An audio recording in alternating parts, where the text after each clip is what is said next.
नमस्कार। मैं सबसे पहले तमिलनाडु के तंजावुर में हुई आज जो हादसा हुआ उस पर अपना शोक प्रकट करता हूं।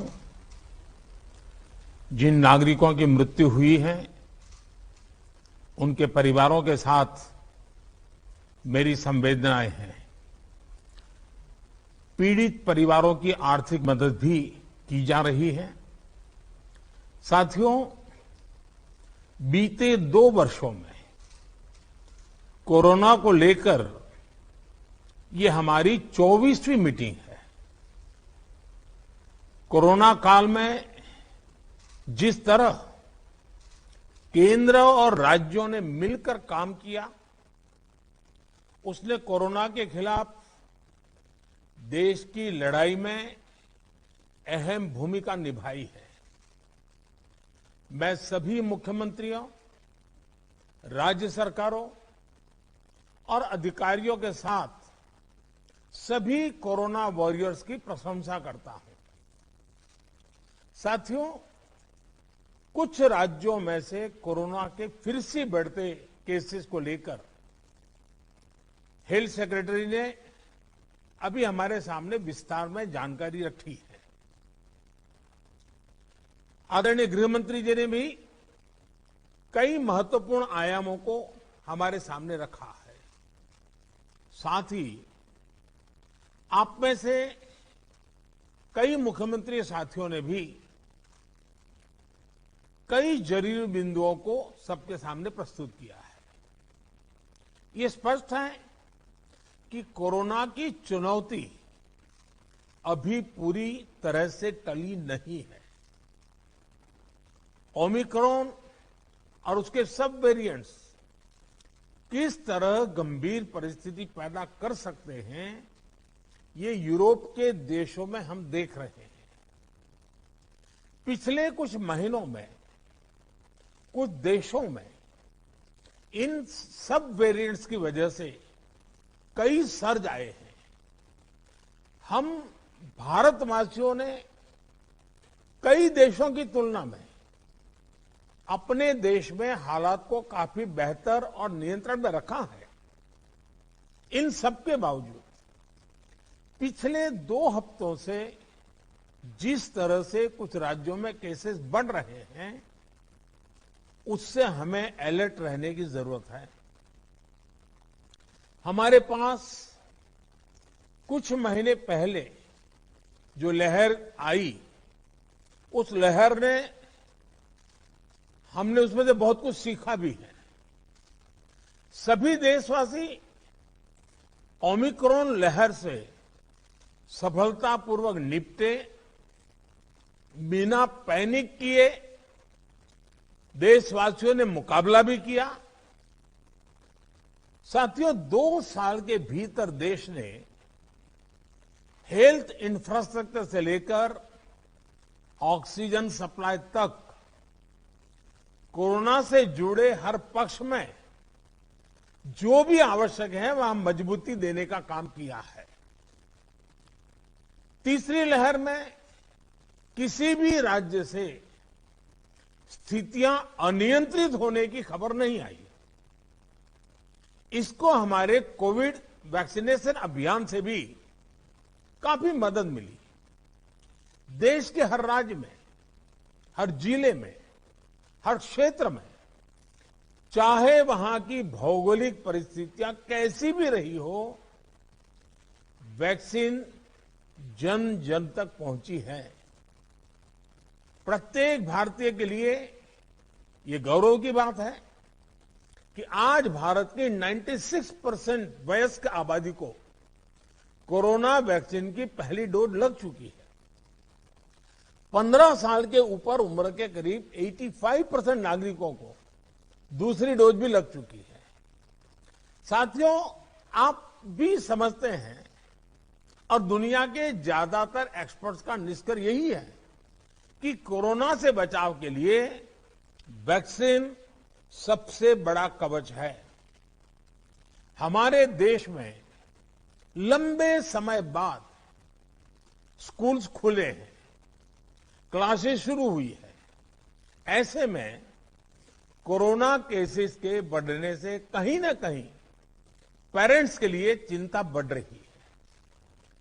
कुछ स्कूल्स में बच्चों के संक्रमित होने के मामले में भी कुछ न कुछ खबरें आ रही है, लेकिन संतोष का विषय है कि ज्यादा से ज्यादा बच्चों को भी वैक्सीन का कवच मिल रहा है।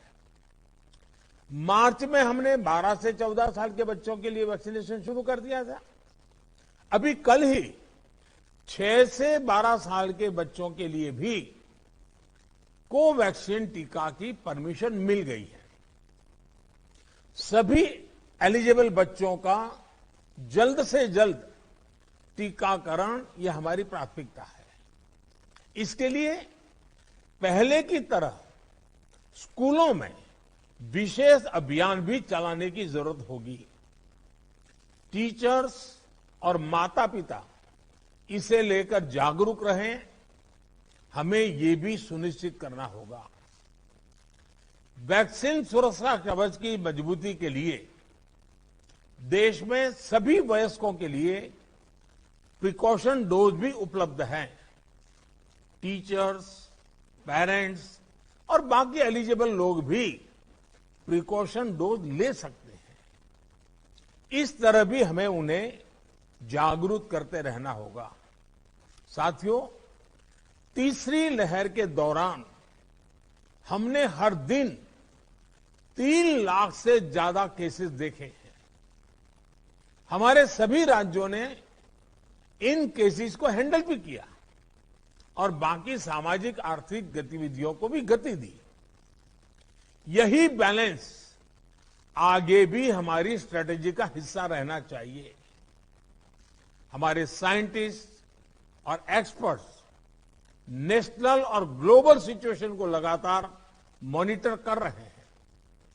उनके सुझावों पर हमें प्रिएम्प्टिव, प्रोएक्टिव और कलेक्टिव अप्रोच के साथ काम करना होगा।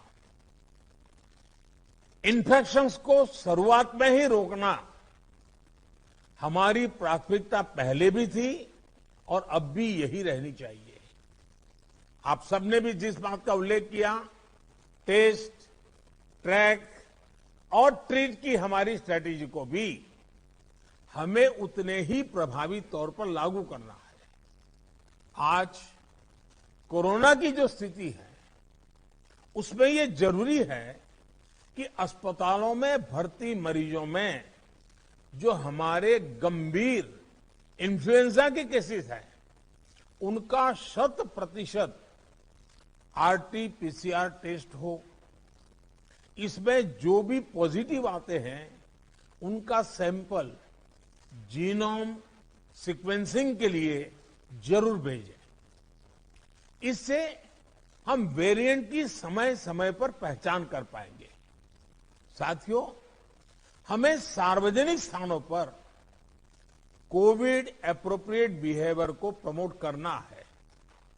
साथ ही पब्लिक में पैनिक न फैले, ये भी सुनिश्चित करना है। साथियों, आज की इस चर्चा में हेल्थ इंफ्रास्ट्रक्चर को अपग्रेड करने के लिए जो काम हो रहे हैं उनकी भी बात हुई। इंफ्रास्ट्रक्चर के अपग्रेड का काम तेजी से चलता रहे, ये सुनिश्चित किया जाना चाहिए। बेड्स, वेंटिलेटर्स और पीएसए ऑक्सीजन प्लांट जैसी सुविधाओं के मामले में हम काफी बेहतर स्थिति में हैं, लेकिन ये सारी सुविधाएं फंक्शनल रहे, हमें ये भी सुनिश्चित करना होगा और उसको मॉनिटर किया जाए, जिम्मेवारी तय की जाए ताकि कभी जरूरत पड़े तो हमें संकट ना आए। साथ ही अगर कहीं कोई गैप है तो मैं आग्रह करूंगा कि टॉप लेवल पर उसको वेरीफाई किया जाए, उसको भरने का प्रयास हो। मेडिकल कॉलेजेस, जिला अस्पताल, इन सब में हमें अपने मेडिकल इंफ्रास्ट्रक्चर को भी स्केल अप करना है और मैन पावर को भी स्केल अप करना है। मुझे विश्वास है आपसी सहयोग और संवाद से हम लगातार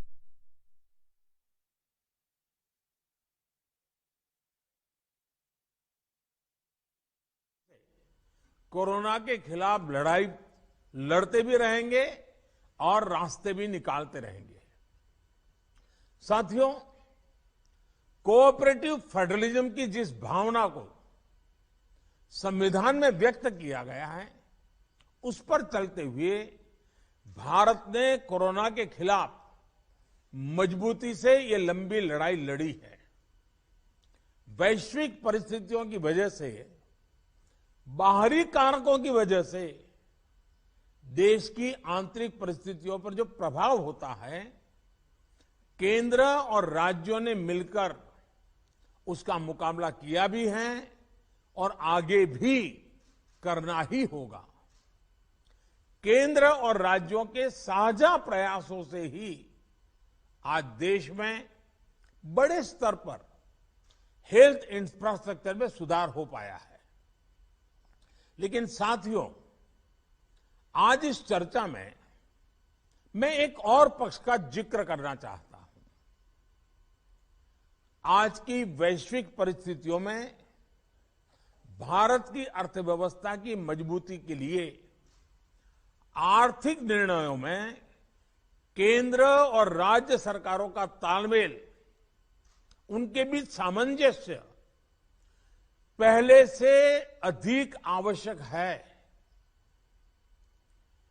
आप सभी इस बात से परिचित है कि जो युद्ध की परिस्थिति पैदा हुई है और जिस प्रकार से सप्लाई चेन प्रभावित हुई है, और ऐसे माहौल में दिनों दिन चुनौतियां बढ़ती जा रही हैं। ये संकट, वैश्विक संकट, अनेक चुनौतियां लेकर के आ रहा है। ऐसे संकट के समय में केंद्र और राज्यों के बीच तालमेल को, कोऑपरेटिव फेडरलिज्म की भावना को और बढ़ाना अनिवार्य हो गया है। अब मैं एक छोटा सा उदाहरण देता हूं। जैसे पेट्रोल डीजल की कीमतों का एक विषय हम सबके सामने है। देशवासियों पर पेट्रोल डीजल की बढ़ती कीमत का बोझ कम करने के लिए केंद्र सरकार ने एक्साइज ड्यूटी में कमी की थी। पिछले नवंबर महीने में कम की थी। केंद्र सरकार ने राज्यों से भी आग्रह किया था कि वो अपने यहां टैक्स कम करे और ये बेनिफिट नागरिकों को ट्रांसफर करे। इसके बाद कुछ राज्यों ने तो भारत सरकार की इस भावना के अनुरूप यहां टैक्स कम कर दिया, लेकिन कुछ राज्यों द्वारा अपने राज्य के लोगों को इसका कोई लाभ नहीं दिया गया। इस वजह से पेट्रोल डीजल की कीमतें इन राज्यों में अब भी दूसरों के मुकाबले कहीं ज्यादा है। ये एक तरह से इन राज्यों के लोगों के साथ अन्याय तो है ही, साथ ही पड़ोसी राज्यों को भी नुकसान पहुंचाता है। स्वाभाविक है कि जो राज्य टैक्स में कटौती करते हैं, उन्हें राजस्व की हानि होती है। जैसे अगर कर्नाटका ने टैक्स में कटौती नहीं की होती तो उसे इन 6 महीनों में 5,000 करोड़ रुपए से ज्यादा का राजस्व मिलता। गुजरात ने भी टैक्स कम नहीं किया होता तो उसे भी 3,500-4 हजार करोड़ रुपए से ज्यादा का राजस्व और मिलता। लेकिन ऐसे कुछ राज्यों ने अपने नागरिकों की भलाई के लिए, अपने नागरिकों को तकलीफ न हो इसलिए अपने वेट में, टैक्स में कमी की, पॉजिटिव कदम उठाए। वहीं गुजरात और कर्नाटक के पड़ोसी राज्यों ने टैक्स में कमी न करके इन 6 महीनों में 3,500 करोड़ रुपए से लेकर के 5-5.5 हजार करोड़ रुपए तक अतिरिक्त राजस्व कमा लिया। जैसा हम जानते हैं कि पिछले साल नवंबर महीने में वैट कम करने की बात की थी, सबको मैंने प्रार्थना की थी, लेकिन कई राज्य मैं यहां किसी की आलोचना नहीं कर रहा हूं, मैं सिर्फ आपसे प्रार्थना कर रहा हूं, आपके राज्य के नागरिकों की भलाई के लिए प्रार्थना कर रहा हूं। अब जैसे उस समय 6 महीने पहले कुछ राज्यों ने बात को माना, कुछ राज्यों ने नहीं माना। अब कई राज्य जैसे महाराष्ट्र, पश्चिम बंगाल, तेलंगाना, आंध्र प्रदेश, तमिलनाडु, केरला, झारखंड, किसी न किसी कारण से उन्होंने इस बात को नहीं माना और उनके राज्य को, नागरिकों को बोझ कंटिन्यू रहा। मैं इस बात में नहीं जाऊंगा कि इस दौरान इन राज्यों ने कितना रेवेन्यू कमाया, लेकिन अब आपसे मेरी प्रार्थना है कि देश हित में आप पिछले नवंबर में जो करना था, 6 महीने डिले हो चुका है, अब भी आप अपने राज्य के नागरिकों को वैट कम करके इसका बेनिफिट पहुंचाइए। आप सब जानते हैं कि भारत सरकार के पास जो रेवेन्यू आता है उसका 42% तो राज्यों के ही पास चला जाता है। मेरा सभी राज्यों से आग्रह है कि वैश्विक संकट के इस समय में कोऑपरेटिव फेडरलिज्म की भावना पर चलते हुए एक टीम के रूप में हम सब मिलकर काम करें। अब मैं कई विषय हैं, बारीकी में नहीं जा रहा हूं, जैसे फर्टिलाइजर। आज हम तो फर्टिलाइजर पर दुनिया के देशों पर डिपेंडेंट है। कितना बड़ा संकट आया है, लगातार अनेक गुना सब्सिडी बढ़ रही है। हम किसानों पर बोझ ट्रांसफर नहीं करना चाहते। अब ऐसे संकट झेलने पड़ रहे हैं, तब मैं आप सबसे आग्रह करता हूं, प्रार्थना करता हूं कि आप अपने राज्य, अपने पड़ोसी राज्य, सभी देशवासियों के हित में उसकी सर्वोच्च प्राथमिक दे। मैं एक और उदाहरण देता हूं। अब नवंबर में जो करना था नहीं किया, इसलिए पिछले 6 महीने में क्या हुआ है, आज चेन्नई में, तमिलनाडु में पेट्रोल करीब 111 रुपया के पास है। जयपुर में 118 से भी ज्यादा है। हैदराबाद में 119 से ज्यादा है। कोलकाता में 115 से ज्यादा है। मुंबई में 120 से ज्यादा है। और जिन्होंने कटौती की, मुंबई के ही बगल में दीव दमन में 102 रुपया है। मुंबई में 120, बगल में दीव दमन में 102 रुपया। अब कोलकाता में 115, लखनऊ में 105, हैदराबाद में 120 करीब करीब, जम्मू में 106, जयपुर में 118, गुवाहाटी में 105, गुड़गांव में 105 है। देहरादून, छोटा राज्य हमारा उत्तराखंड, 103 रुपया है। मैं आपसे आग्रह करता हूं कि आप 6 महीने भले जो कुछ भी आपका रेवेन्यू बढ़ा आपके राज्य के काम आएगा, लेकिन अब पूरे देश में आप सहयोग कीजिए। ये मेरी आपको विशेष प्रार्थना है। आज साथियों, एक विषय और जिस पर भी मैं अपनी बात आज कहना चाहता हूं। देश में गर्मी तेजी से बढ़ रही है और समय से पहले बहुत गर्मी बढ़ रही है, और ऐसे समय में हम अलग अलग स्थानों पर आग की बढ़ती हुई घटनाएं भी देख रहे हैं। जंगलों में, महत्वपूर्ण इमारतों में, अस्पतालों में आग की कई घटनाएं बीते कुछ दिनों में हुई है। हम सबको याद है वो दिन कितने पीड़ादायक थे जब पिछले साल कई हॉस्पिटलों में आग लगी, और वो बड़ी दर्दनाक स्थिति थी। बहुत मुश्किल समय था वो। अनेक लोगों को इन हादसों में अपनी जान गंवानी पड़ी थी। इसलिए मेरे सभी राज्यों से आग्रह है कि अभी से हम विशेषकर हॉस्पिटलों का सेफ्टी ऑडिट करवाएं, सुरक्षा के इंतजाम पुख्ता करें और प्राथमिकता के आधार पर करें। ऐसी घटनाओं से हम बच सके, ऐसी घटनाएं कम से कम हो, हमारा रिस्पांस टाइम भी कम से कम हो, जान माल की हानि ना हो, इसके लिए भी मैं आपको आग्रह करूंगा कि आप अपनी टीम को विशेष रूप से इस काम पर लगाइए और बिल्कुल मॉनिटरिंग कीजिए ताकि देश में कहीं हादसा न हो, हमारे निर्दोष नागरिकों को जान न गंवानी पड़े।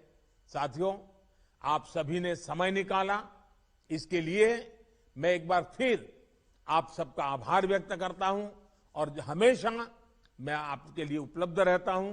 कोई भी जरूरी सुझाव आपके होंगे तो मुझे अच्छा लगेगा। मैं फिर एक बार आप सबका बहुत बहुत धन्यवाद करता हूं।